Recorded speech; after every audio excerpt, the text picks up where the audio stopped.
right, ladies and gentlemen, let's talk about what is currently going on here today in the stock market. Today has been a very insane day. We hit a low of 394.82 at one point about 2 hours ago. And then about 1 hour ago, the markets completely started to reverse. We sold off dramatically. We're still $4 under our high that we set. Literally the first candle out the gate today was a massive, $1 candle on the S&P. We're still about $4 under that currently, but we are quite substantially off the bottom right now, and we are heading into a major catalyst coming tomorrow. There was some Fed comments that are starting to make people a little bit more bullish than not, especially considering heading into today, the Nasdaq was almost down 28% since January 3rd, since even this year has started. So even more than that if you want to go back to when it first started to drop in November. Now, without any further ado, let's dive into this video. We're going to keep this one short, sweet, straight to the point, what to expect tomorrow and what is affecting the markets today. Hit the like button, subscribe to the channel, source your comments, questions, or concerns down below in the comment section. Come join the trading community if you guys want to be a part of the action over there. Link down below in the pinned comment, and come join us on the live stream later on tonight, 10 p.m. to 11 p.m. Eastern Standard Time. We are here to talk about everything you guys need to know for the day coming tomorrow and elaborate on what caused this move here today.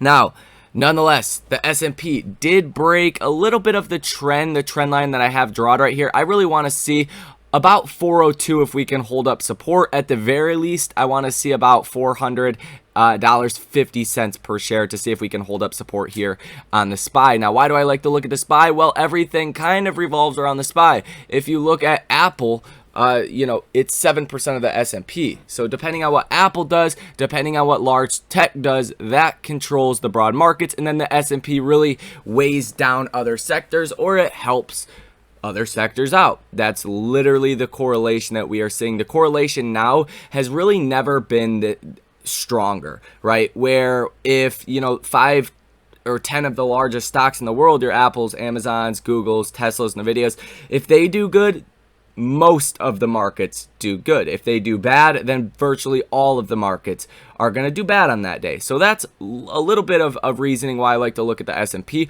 Now, we've been under 400, and really under 400 is no man's land. And we were quite substantially under that. We were over $5.20 under $400 per share at one point on the S&P 500 earlier today. And we're still down. It's like a big U shape right now. But what is causing this move today? What caused this bullish enthusiasm in the beginning of the day today? Well, you did get some Fed comments, and Cleveland Fed Mester comfortable with 50 basis point rate hikes or 0.5% rate hikes at next two meetings. Basically, long story short, did not really give us any new information. It's what we expect, and if the markets get what they expect, then it's not that bad, right? It definitely, that's usually how it works. If you get what you expect, there's no surprise there. There's really no reason to sell stocks off or to overly buy stocks as well. So it works, upside to the downside. It works like that. Both scenarios there. Now, what has really caused this launch from the bottom today was Fed Waller basically making some pretty bullish comments, and it kind of showing that the Fed is competent here, and they're starting to at least act like they know what they're doing. And we'll go ahead and pull up the comments right now. It says Fed Waller says was not alone in getting inflation call wrong, so acknowledging he was not right, the Fed was not right. Waller says job market so hot that cooling demand is a good thing. And then he also says, Waller says Trump picked me because he thought I was a total dove. So really, pushing back on the whole sense of, the Fed has no idea what they're doing. The last thing the markets want is a Fed that, I've used this analogy before, but is under the interpretation they're just throwing darts blindly at a dartboard. You wouldn't want to have that dart partner, playing with you if they were blindly throwing darts.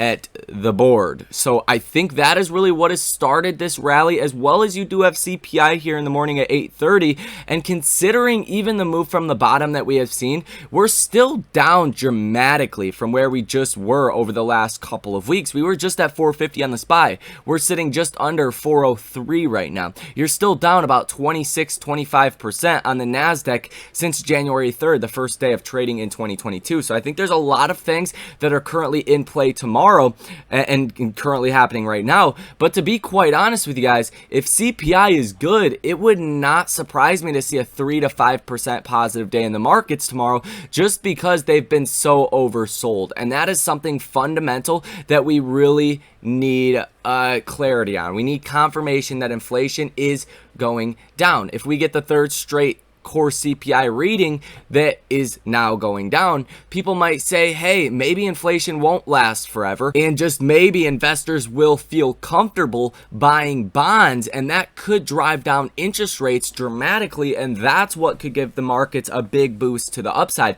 Because after all, right now the markets are expecting inflation to last a very long time and the Fed to push us into a very deep recession. So if there starts to be this thought process that starts to happen with institutional investors and how they program their algos, because let's be honest, algos are doing all the trading right now. People are not flooding in and out of stocks right now. It's all algos. But if you start to get that whole mindset or theory happening that maybe inflation will go down, maybe the Fed will not have to push us into a very deep recession, obviously minus food and energy, because the Fed can't do anything about that. So I don't think the markets are going to hold them accountable to that. But if core CPI continues coming down, I think you can possibly get that narrative that starts to play out, and you could see the markets rapidly try to reprice things, possibly back to the upside. Would not surprise me to see a 3 to 5% positive day if CPI comes in under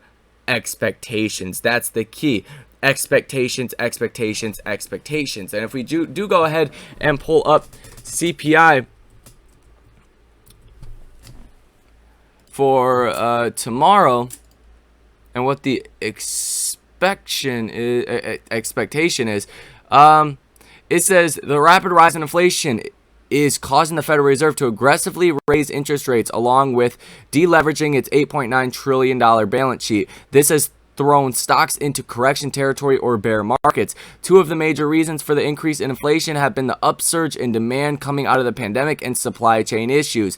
April's CPI estimate will be announced Wednesday before the stock markets open. Expectations are for all items rate to drop from 8.5 to 8.1. To hit 8.1, the month-to-month inflation rate will have to fall from 2.3% January to 2.6% in February and 3.8% in March to no more than 1.25% to hit the expected number. And you guys can see the inflation rate here is not so good, right? So we'll see if it does come down in a big way. You could be looking at a major, market rally, and you might start to see some of that being priced in here today, just besides what the Fed is saying. So that is going to be a major key. Now, as far as AMC stock is concerned, we had earnings today. Well, last night. Today's the first day of digestion for earnings. The stock is down 4.19%, which is not as bad as it could be. And I do want to remind people that what tends to happen with AMC is you tend to sell off the day after earnings, but then you tend to go on these very large rallies. Even before June, you went on a very large rally after earnings for Q4 2020. You start to see big rallies about 2 to 4 weeks after earnings. So that's really what I'm going to be paying attention to, more so than just a 4% down day that we are currently seeing. Lots of stocks are down, 4% today, and it's not a huge shocker, right? The markets are up, but certain sectors are still not performing all too well here today. I think tomorrow is going to be the real test. Where the markets are going to go. We've been under 400 and possibly close under 400 by the end of the day today. If CPI is bad and it's showing another uptick in core CPI again, meaning inflation without food, minus food and energy, without food and energy. If that comes in really hot, you're probably going sub 400 in a very dramatic way. We were just at 394.82 was the low for the day, and you're seeing these huge huge candles that are, you know, forming every now and again. So the markets are very, very jumpy right now. But if I were to place a bet, I would definitely say the markets are probably going to rally off of better than expected CPI data. Now, we can argue about that all you want, but I think that's what the data is going to be. But we'll have to wait till 8:30 in the morning to see if that is true or not. So we'll see. We'll see. Let's go ahead and pull up AMC. And SoFi also had some very interesting developments today. Their earnings were actually like leaked, or they put them out too soon. The stock was down 18%, and they halted it for most of the day today. Definitely not helping AMC as well, because, you know, SoFi and AMC, they tend to be like one of the two larger retail holdings.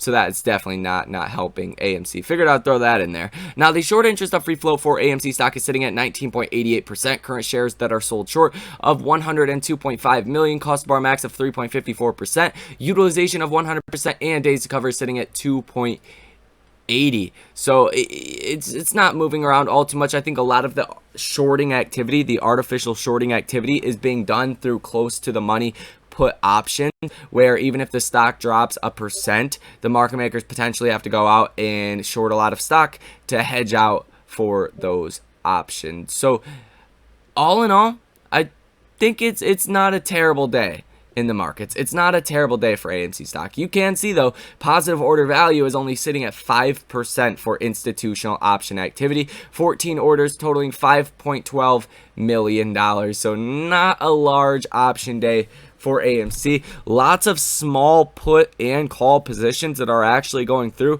A lot of these being for May 20th, May 13th, around the $12 call, $13.50 call, and then you do have a 13 put, $12.50 put. So you're seeing a lot of back and forth activity. Overall, nothing is really sticking out besides all of those close to the money, a close break even puts that I think are, definitely helping to artificially push AMC stock down today. So that is pretty much going to be all for this video. Watch to see if we close above 450 on the SPY, if not at least 400. If we don't, it's going to put us into a very tricky situation, to say the least. So that is going to be all. Thank you guys for watching. Join the trading group if you guys want to be a part of the action over there. Hit the like button, subscribe to the channel, all of that good stuff. But until the next time, you guys take care.